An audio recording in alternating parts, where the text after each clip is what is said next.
जैसे ही ब्रेकआउट हुई थी तो थोड़ी तेज़ी हुई, उसके बाद एक डाउनफॉल आया है। अब देखिए अगर हम यहीं पर इसके निफ्टी के वीकली टाइम फ्रेम पर चार्ट को देखेंगे तो वहाँ पर आपको कुछ अलग तरीके से नज़र आएगा। तो मैं इस लाइन ड्रॉ की है उसको हटा देता हूँ और यहाँ पर देखिए आपको इवनिंग स्टार बनते हुए दिखाई दे रहे हैं। तो गिरावट का मेन रीज़न है चार्ट पहले ही ये सब कुछ बयान कर देता है, इसलिए आपको हमेशा सतर्क रहना है। अब देखिए डेली बेस पर आप देखेंगे कि किसी भी चार्ट में आप देखेंगे डेली बेस पर वो कंटिन्यू ना तो गिरता है ना बढ़ता है, तो वो हमेशा एक या दो दिन अप या डाउन में होता है। तो इस तरीके से आप निफ्टी की चाल को समझ सकते हैं। और जहां विदेशी मार्केटों के अंदर भी आपने देखा होगा कुछ डाउनफॉल है, तो मंडे को डाउनफॉल होने वाला है, तो आपको पहले से ही प्रिपेयर होना पड़ेगा। तो कुछ ऐसे स्टॉक जो काफ़ी अच्छे ब्रेकआउट हुए हैं, लेकिन हो सकता है मंडे को थोड़ा लो पर खुलें, लेकिन आपको उन चार्टों को ज़रूर देखना है और अपनी वॉच लिस्ट के अंदर रखना है।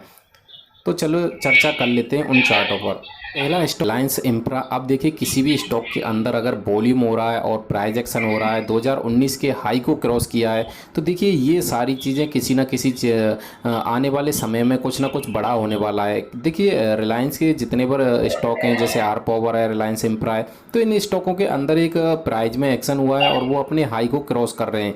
तो यहाँ पर देखने वाली बात है कि मार्केट में अगर गिरावट भी हुई तो कुछ आपको नीचे ही मिलने वाला है। तो इस ऐसे स्टॉक को भी आप बड़े अपनी वॉच लिस्ट के अंदर रखें, और मूवमेंट हो रहा है तो आप इसको रीड करें, और अगर आपने डिलीवरी बेस पर लिया हुआ है तो आपको होल्ड करके रखना है। देखिए अगर हम यहाँ पर वीकली टाइम फ्रेम पर भी देखेंगे स्टॉक में, तो आप देखिए 2019 के बाद 19 के बाद इसमें एक ब्रेकआउट मिला है, तो काफ़ी अच्छा ब्रेकआउट है। अगर इसी चीज़ को आप आगे चलकर देखेंगे तो प्राइस में लगातार इंक्रीज होगा। तो इसलिए इस चार्ट को आप बेहतर चार्ट समझिए और इसको अपनी वॉच लिस्ट के अंदर रखिए, जिनके पास है वो होल्ड कर कर रखिए।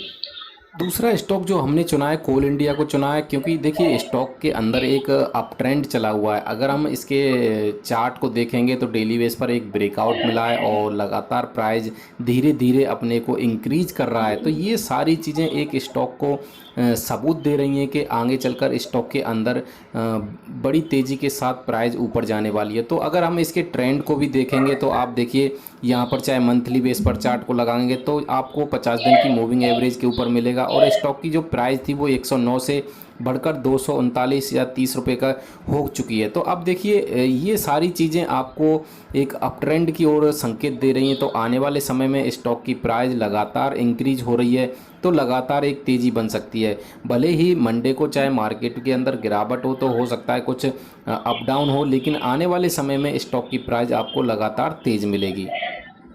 तीसरा स्टॉक हमने चुना है टाटा कॉफ़ी को। टाटा कॉफ़ी को चुनने के पीछे रीज़न है कि हमने पहले भी इस पर वीडियो बनाई थी और यहाँ पर ब्रेक होने की कोशिश की थी, लेकिन वहीं से टच होकर फिर दोबारा लो हो गया था। तो 2-3 दिन का टाइम लिया उसने और फिर दोबारा से एक ब्रेक हुआ। तो इसलिए मैं हमेशा यही कहता हूं कि हमारे द्वारा बताए गए चार्टों को आप अगर रीड करेंगे तो आपको 1 या 2 दिन के अंदर उनमें रिजल्ट मिलना संभव है। तो देखिए अभी एक दायरे से बाहर निकला है टाटा कॉफ़ी, और आगे चलकर और काफ़ी ज़्यादा तेज़ हो सकता है।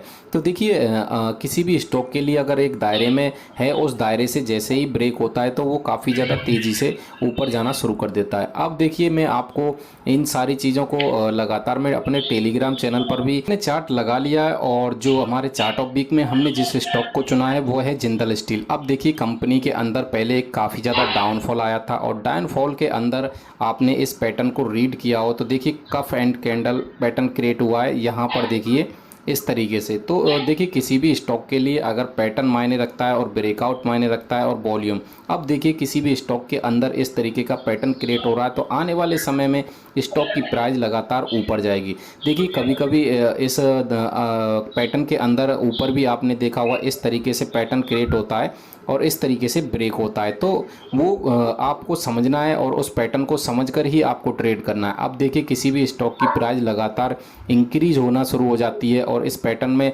क्रिएट होने के बाद लगातार एक इंक्रीज होगी, तो आने वाले समय में एक अच्छा रिटर्न दे सकता है। तो इस स्टॉक को आप रीड करिए। पहले एक डाउनफॉल था, डाउनफॉल में आपने देखा प्राइस लगातार नीचे गई। अब देखिए डाउनफॉल से जैसे ही स्टॉक बाहर आया है तो एक लगातार प्राइस को इंक्रीज कर रहा है। तो इस स्टॉक को भी आप रीड कर कर रखिए और अपनी वॉच लिस्ट के अंदर ऊपर रखिए। आशा करता हूँ वीडियो आप